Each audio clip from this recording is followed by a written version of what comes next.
Gary, in a sentence, why wealth tax?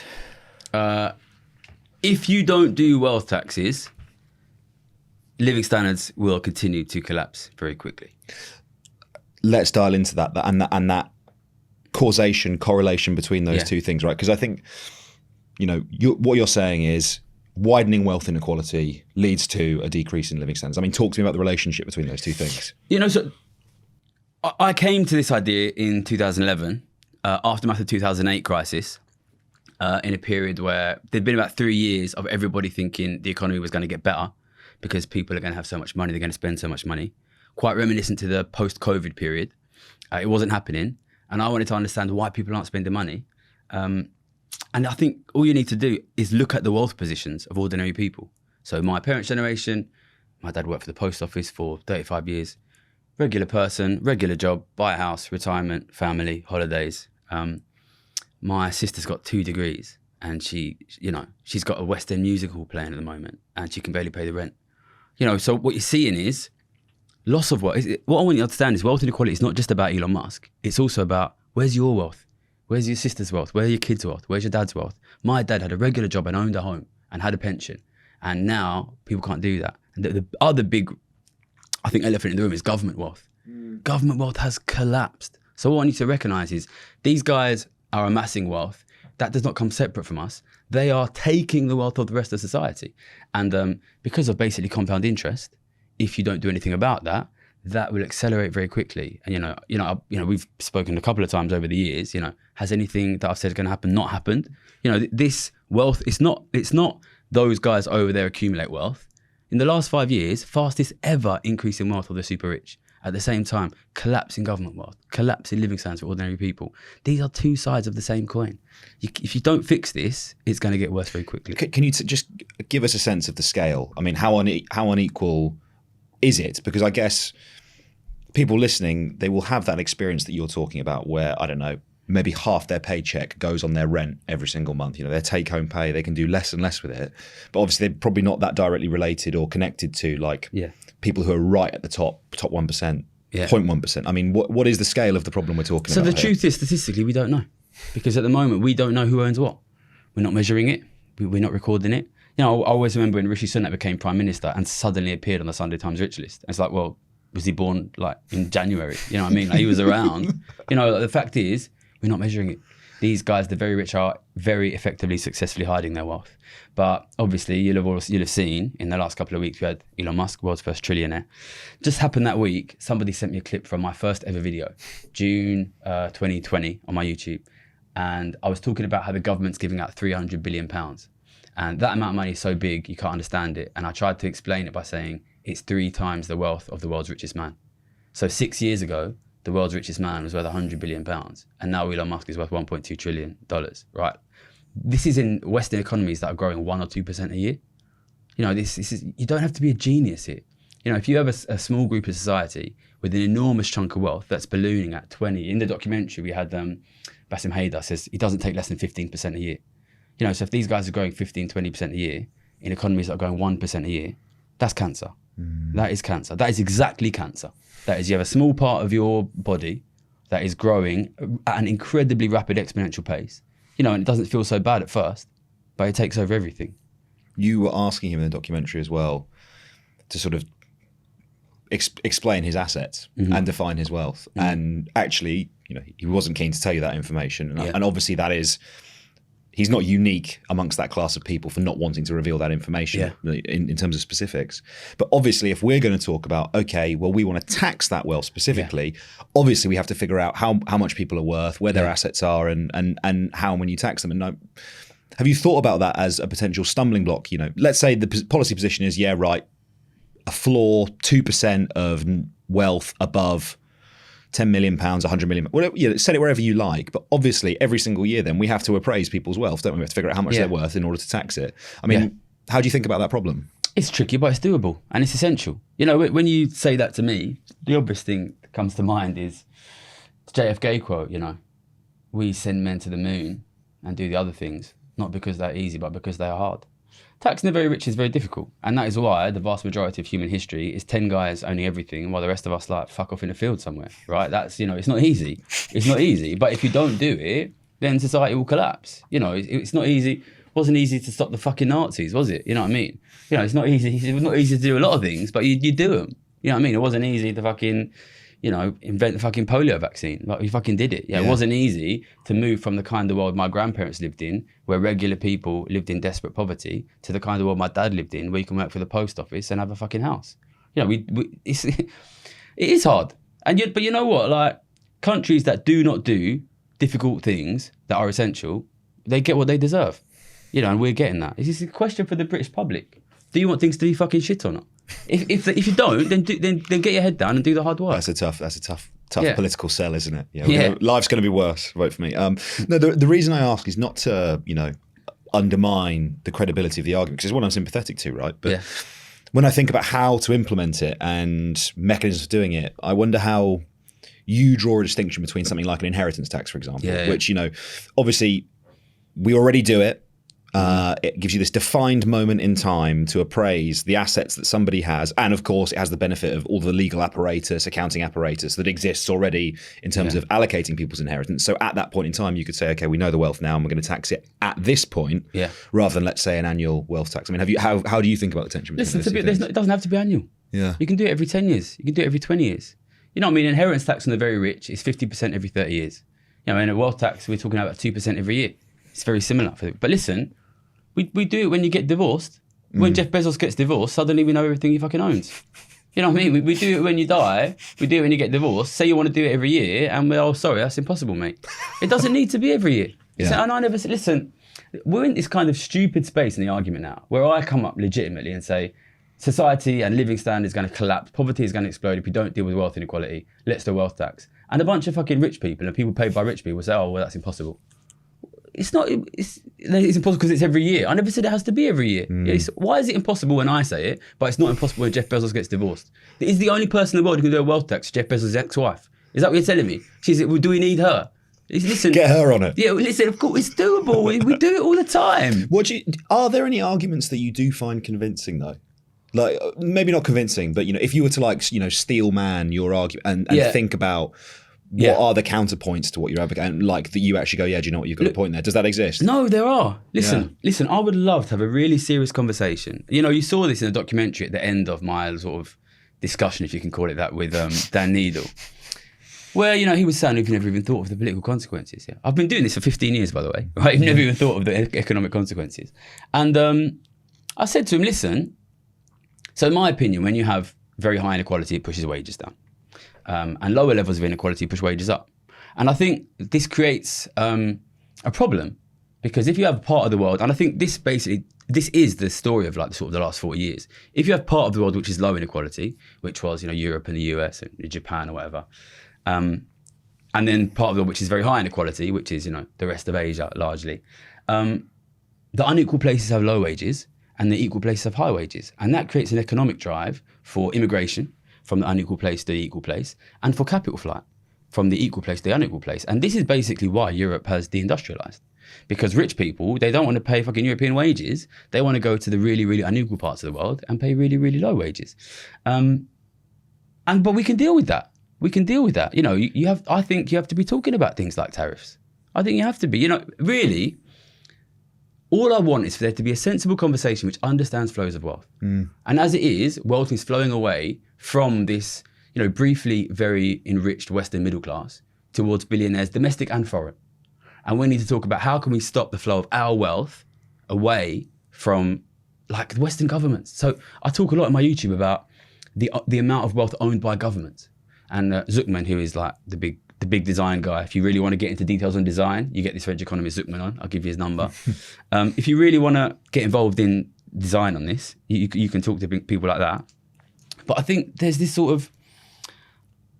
absurd sort of assumption that it's not possible, but it has to be done. If you don't do it, then it's not going to work. But I wish we could.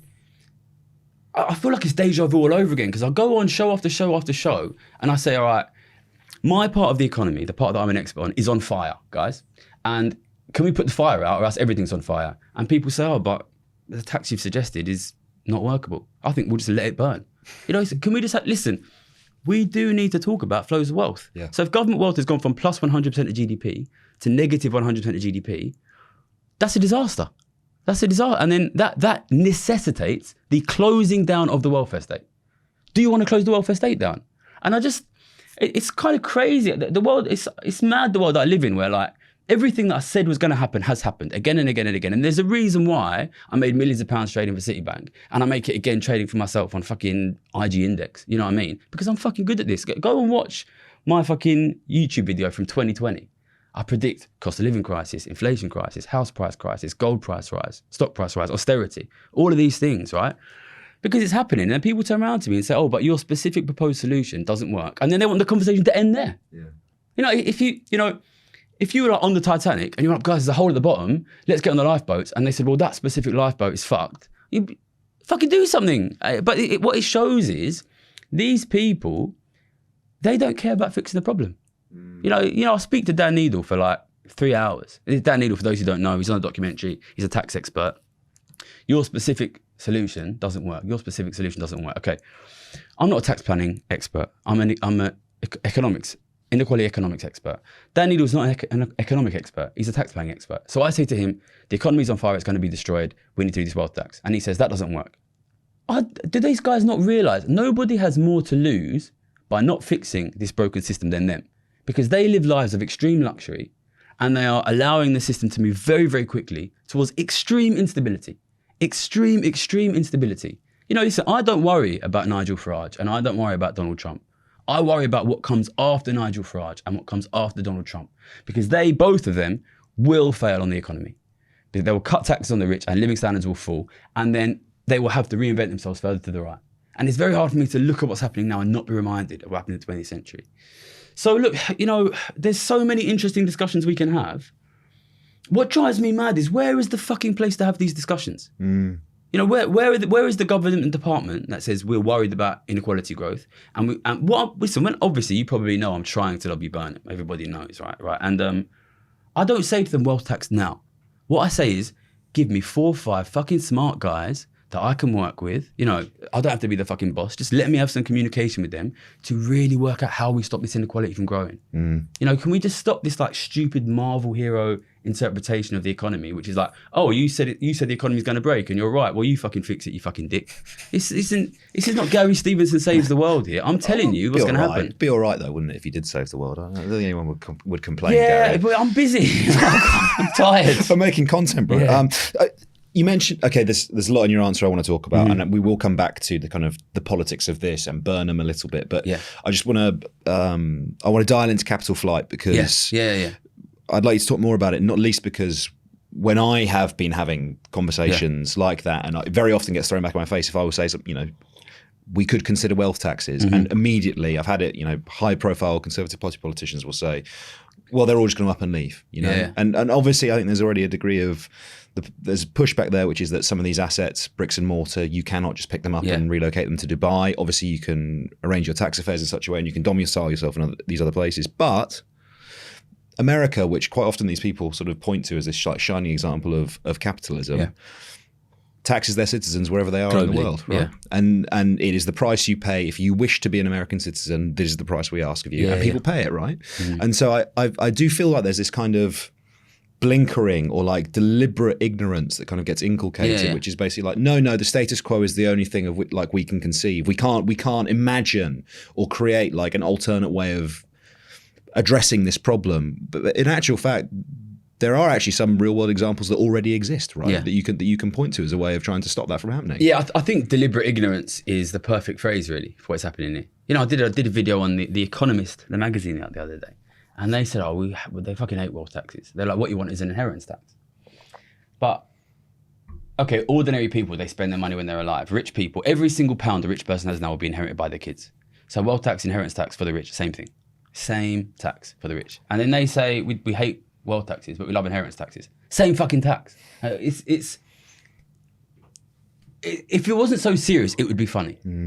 What you were just seeing is just absolute like, they believe what they want to believe. You know, it's a simple, it's motivated reasoning. Like they come into the question with the answer and they just find a way to get to the answer. They're just like, no, what you want to do won't work. What you want to do won't work. Listen, we can tax them. Listen, wealth is real assets. I think tell me more about that. Go on. Wealth is real assets. Wealth is real assets. I think people think that like wealth is just like money on a screen, and they think that Elon Musk has got like $1 trillion in a fucking massive bag. You know what I mean? Like, no, they own assets. All wealthy people are wealthy because they own assets, and those assets are real. You know, and the vast majority of those assets exist in the Western nations. You know what I mean? Or at least the customers are in the Western nations. You know what I mean? So we can tax them on it. Listen, if I owned like $50 billion of Chinese assets, right? And then when China comes to me and says, can we have your tax, please? And I say, I live in UK. Do you think they're going to take that as an answer? No, because the assets are in fucking China. These guys own your fucking mortgage. All right, I own your mortgage, all right? And then you say to me, you got to pay the tax, you know, because you own fucking Oli's mortgage. I live in fucking Dubai. Well, you don't live in Dubai, do you? My money comes from you, through you, every day, so tax it at source, you know. And, you know, but the problem is what drives me mad is, to be honest, what I see when I look at this is really, if I'm totally honest, a crisis of Western intellectualism. Honestly, that is what I see. Yeah. Because if you think a wealth tax is not going to work because you think we can't tax like assets, you think it's impossible, fine. But where is that conversation being seriously had? Nowhere. It's ridiculous. It's just it's a bunch of idiots just saying it's impossible. You know what I mean? There's no seriousness in this debate. But of course there's not, because what you need to understand is the crisis of inequality is fucking good for the top 5%, right? And how many people are there in this debate who are not in the top 5%? And what drives me mad is the stupidity of it. Honestly, like being famous, it just appears to be mainly being called a liar by liars and an idiot by idiots. That just seems to be my fucking life nowadays. And, you know, I just wish I would rather get shot in the head by smart people than just have to have conversations again and again with fucking idiots who are not interested in even understanding what's happening. You know, I don't mind people being evil, but at least they should be a bit funny about it. You know, like, it's just the banality of it drives me mad. I mean, maybe we should just take a brief pause to talk about your wealth, because you made your money, you've referenced already, in the wake of the recession, right? Betting that inequality would get worse. For people listening that don't understand financial markets, that don't understand trade, can you just explain what was that bet? How did it work? Yeah, so I was a financial trader, interest rate trader for Citibank from 2008 until 2014. Interest rates, our older listeners will know, they went to zero in 2008 because the economy was really weak. And then my job is like betting when will they go back up, which is kind of like when will the economy recover. It's quite interesting actually, from 2008 all the way up till like middle of COVID. To the beginning of COVID, traders and economists constantly thought the economy is going to get better next year. Interest rates will go back up next year. And obviously we now know that rates stayed zero all the way up to COVID. And it's quite funny because during COVID, they were like, you know what, rates will stay zero forever. And then they obviously went up to 5%. So I was sitting like on the trading floor trying to understand, you know, why are we like wrong on this? I studied maths and economics at the London School of Economics, no matter what Rory Stewart tells you.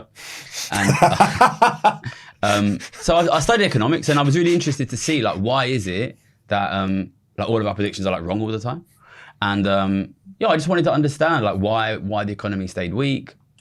And I came to this conclusion that basically what you have is like a fundamental problem of wealth transfer, of wealth inequality. It's not really understood by economists because that is not taught in modern economics. And I thought that the economy would stay weak for a long time. So I just bet that interest rates would stay zero for a long time. And because economists consistently thought that interest rates were going to renormalize because the economy was going to renormalize, I made a lot of money on that in the sort of early 2010s. And I think you said earlier as well, you still invest now, you still trade a bit now. So I didn't trade for a long time, not much. I did little bits and bobs. So I went to Oxford to do a 2-year masters, 17 to 19. But then at the beginning of COVID, so really, like, to be honest, like, I think people need to understand economics. Like, there's lots of different bits and bobs within economics. People need to stop thinking of it as like, you know everything or you know nothing, right? Like, and what I'm really good at is understanding the relationship between the distribution of wealth and the macro economy, you know, living standards, inflation. That's what I'm really obsessed with, asset prices. And not a lot of economists think about things like that. So when COVID happened, whenever anything happens, to be honest, I want to know immediately how's this going to affect inequality, wealth distribution. And from the beginning of COVID, and I spoke about this a lot, so people can go and watch like my early videos. I wrote articles for The Guardian or whatever.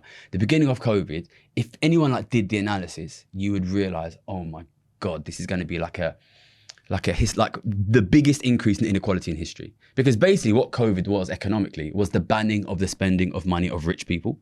because all essentials were still, you still had to pay for them. The only thing you couldn't do was anything luxury. You couldn't go to the theatre, you couldn't go on holiday, you couldn't go to a restaurant. So basically rich people couldn't spend their fucking money. So rich people stopped spending money, and that was replaced by the government printing money. So the government print money, give it to you, you pay your mortgage, goes to the owner of your mortgage, a rich guy, can't spend it. So massive, it's like the biggest ever money laundering in history. And it's £1 trillion, by the way. That's the amount of money given out by the UK government since the beginning of COVID. £20,000 per adult, huge. So then I was just like, immediately I knew we were going to have we were going to see the biggest fall in living standards ever in the history of my lifetime. It was clear. You know, if you pause the economy and in the course of a few years, like cataclysmically increase inequality and then unpause the economy, of course you will see an enormous collapse in living standards. But nobody was looking at inequality, nobody ever does. The other obvious thing you're going to see is £1 trillion is going from the government to the richest people in the world, and not just the UK. The US government gave out like $13 trillion. Okay, bang. World's biggest increase in asset prices. Easy bet.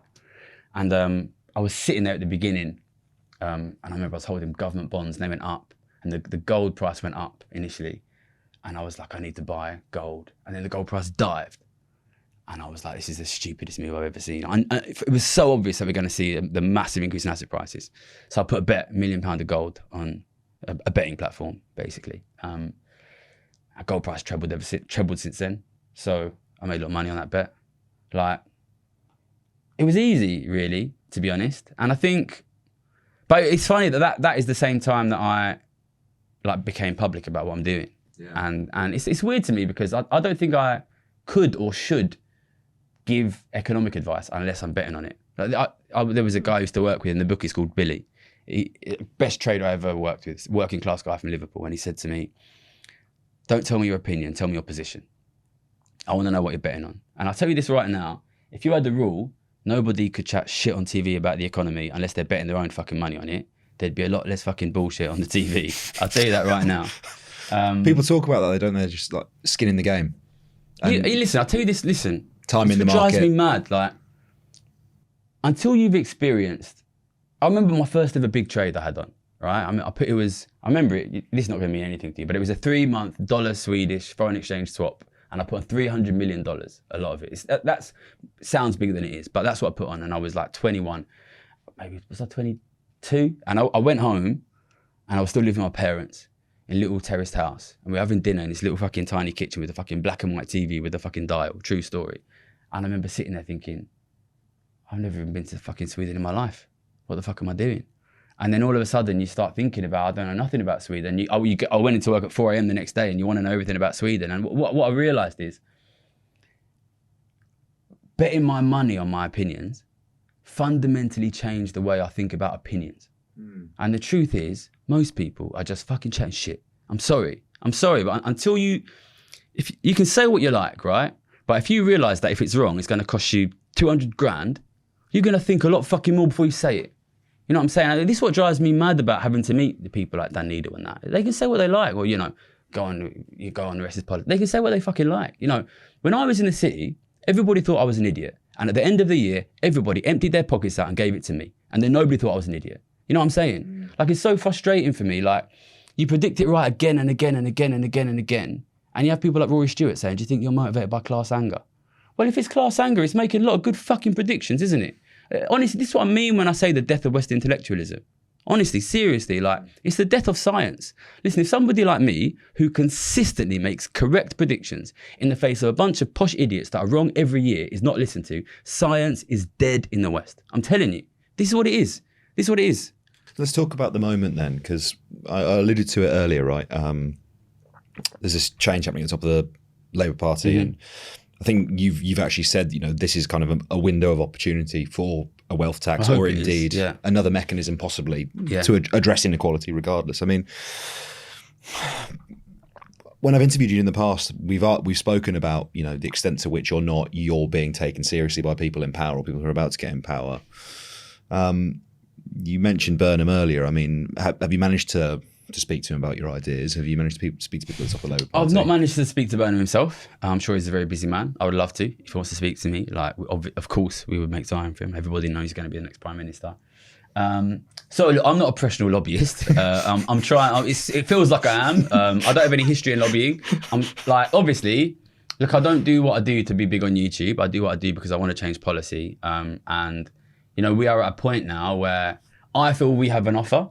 You know, we can say, look, if you talk to us, we can support you on social media, we can support you online. You know what I mean? We can help you with your economic policy. You know, and they're going to need it. They're going to need it. I'm trying to lobby, but like, you know, I don't really know what I'm doing. You know, I was in Parliament a couple of weeks ago. I think this is why, like, there was all these rumours. Oh, Gary's going to be like advisor. What were you doing there? Lobbying MPs, just talking to Labour MPs, and that happened to be the Monday when Starmer resigned.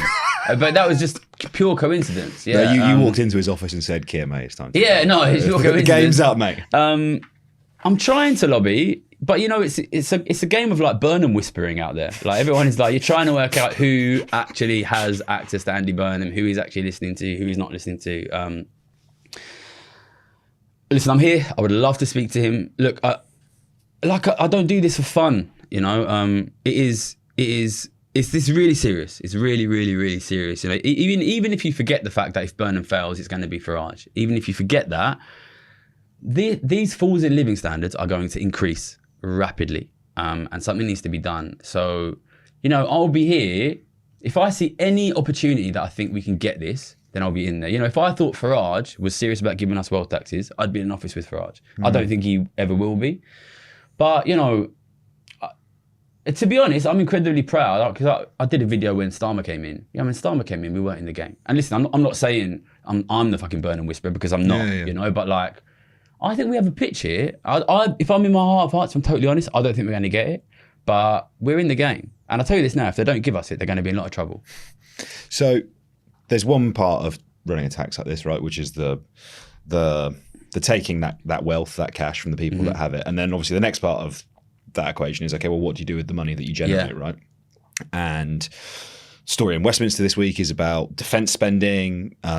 Bigger issue, to my mind, I know it would probably be the housing crisis and the lack of house building that's happening in this country. I mean, how do you think about the money that this would generate? And I've seen different people estimate that, you know, it could be 20, 30 billion quid a year, possibly, depending on what you know, the level you apply it at. But that's a not insignificant sum of money for the government to choose to spend. I mean, how do you think about that next part of the equation and where the money gets spent? Yeah, so we obviously use this slogan, tax wealth, not work. And the reason I chose that slogan is, to be honest, it's quite strategic, because I know what happens. I say, like, tax the super rich, and like Rupert Murdoch convinces you, I want to tax like your dad who's a doctor, you know what I mean? Or your son who might become a lawyer one day.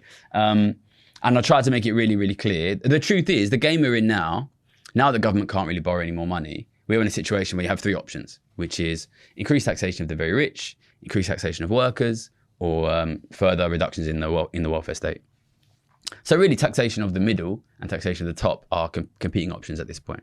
So I say tax wealth, not work, and that's really mainly to try to make it clear to people that I'm not trying to tax the middle.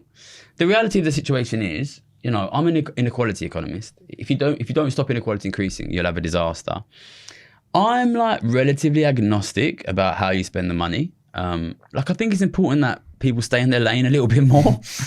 Well, I guess that's what politics is, What do right? I know about the fucking defence budget? You know what I mean? You know, that's what politics. Of course, I don't want us to get invaded by fucking Vladimir Putin, but do I know how realistic that is? No, you know what I mean? If they tell me we need more defence budget, then that's great. But obviously, you know, there are other things we need as well. But I guess the answer goes, you know, that is what politics is for, right? Like, it is whoever's elected, the priorities they put forward, people vote on it and decide, you know, this is what we're going to, I don't know, it might be schools, could be food and farming, like whatever it is that political party says. I guess, you know, at that point, it's like, well, we've raised the money. It's up to the elected government to decide how it gets spent. What I will say is, if you don't deal with this growing inequality issue, you won't be able to afford anything.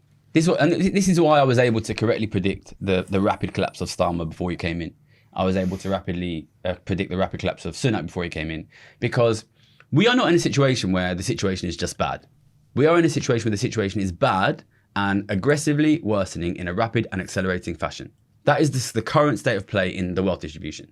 So if you don't, this is like, if you come to me and you've got cancer and that cancer is rapidly growing, and you say to me, you know, Gary, I can't decide next year whether I should like run a marathon or go on holiday to Japan. And I say to you, well, maybe we should fix your cancer first. And you say, oh, fuck, that's impossible. You know what I mean? Like, I know, you know, people criticize me for like banging the same drum again and again. You don't fix this, you're fucked. There will be no money for anything. You know, okay, all right. Okay, so we're not going to tax the rich. Okay, what we're going to do is going to tax working people more. And there's a good chance that's what's going to happen, right? Tax working people more in order that we can, keep things going. The economy gets weakened because these guys have got less money. That money ends up going in interest to the super rich. And then working people are poorer and the rich are richer and asset prices are higher and these guys are consuming more. So everything is more expensive. And I want you to realize, right? These guys can make food more expensive. Listen, in the colonial times in India, people fucking starved while the fields were growing cotton to ship to fucking Europe. These guys, listen, look at the usage of water in their data centers. Listen, these guys will take the fields that you need to feed your fucking kids and use it to make fucking biofuel to put in their fucking data centers so that you can't fucking play the guitar anymore. You know, they will take everything. Listen, it's not a joke. No. It's not a joke. So look, I don't come in, I don't pretend to be, I'm going to fix all your problems. And I'm not. All I would tell you again and again is if you do not fix this, it will be a disaster. I am the guy that has seen the fucking iceberg. I'm telling you the iceberg is there. And you know what I mean? Do what the fuck you like with your school budget. We can decide that when we're past the fucking iceberg. And then I'll go on holiday and I'll fucking turn my YouTube channel into a fucking Japanese learning YouTube channel. I'm just sick of doing it. We need to get Gary to Japan. We need to make that happen pronto. Yeah, there's so many things I want to ask you about. Okay, so maybe if we could just talk about YouTube specifically for a second, right? Because you mentioned you've written for newspapers like The Guardian. You know, you've just made a documentary. It's the reason we're talking to each other, and obviously you've been interviewed a lot by people like me, by plenty of others you've appeared in the media. Yeah.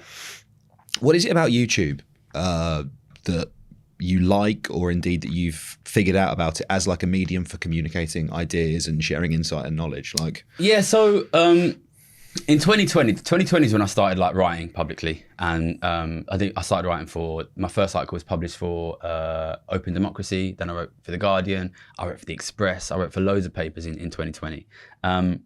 And I was making all of these like really pessimistic economic predictions that I'm sort of known for. And then my mates were freaking out and they were coming up to me and they were like, oh my God, what can I do? And then they wanted to know more about it. They were going straight to YouTube, you know what I mean? Back then I was in my early 30s, and the shit that was coming at them from me, a lot of like conspiracy stuff, anti-Semitic stuff, the kind of like, and then I realized like, and I knew we were about to go into a massive economic crisis. I knew with like near certainty we're about to go, and then it was like, these guys have got nowhere to go. These guys have got nowhere to go. And I think it was almost like this commercial brain of mine was like, let's fucking take that space. That is where like, there's going to be so much demand for somebody who can communicate economics clearly and simply. And what I knew, the trade with me was like, these predictions are going to be right. And I was betting massively on it. And I was like, because this is, at the end of the day, that's what I'm good at. It's like making good predictions. And I was like, if I get a video done on YouTube now, saying there's going to be a house price crisis, an inequality crisis, an austerity, and an inflation crisis, a cost of living crisis, stocks are going to go to the moon, gold is going to go to the moon. Like, who can make these 8 predictions when nobody was saying it years in advance? Like, and you know, people are, Dan Needle and Roy Stewart can say what they like.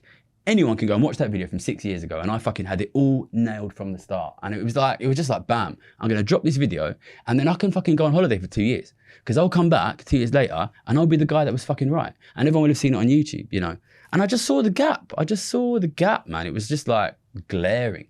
And I'll be totally honest with you.